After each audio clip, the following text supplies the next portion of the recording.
இந்த கோடை காலத்தில் உங்கள் உடலை குளிர்விக்க என்ன குடிக்க வேண்டும், என்ன குடிக்க கூடாது என்பதை தெரிந்து கொள்ளுங்கள். ஏனெனில் கோடை வந்துவிட்டால் மோர் ருசியாக இருக்கும், மாம்பழ ஷேக் நல்லதாக இருக்கும். அதனால் நம்முடைய விருப்பங்களும் மாறிவிடும். அதிலும் நாமே அறியாமலோ சில விஷயங்களை குடித்து விடுகிறோம். அது நம்முடைய சிறுநீரகங்களை வேகமாக பாதிக்க ஆரம்பிக்கிறது. அப்படி என்றால் முதலில் நாம் மோரிலிருந்து தொடங்கலாம். இப்போது மோர் தயிரிலிருந்து தயாரிக்கப்படுகிறது.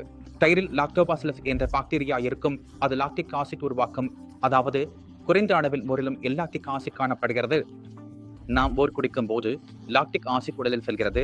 அதே லாக்டிக் ஆசிட் நம்முடைய இரத்தத்தை இன்னும் அமிலமாக்குகிறது. நீங்கள் சிறுநீரகம் பாதிக்கப்படும் போது இந்த அமிலம் உங்கள் உடலிலிருந்து வெளியேற முடியவில்லை.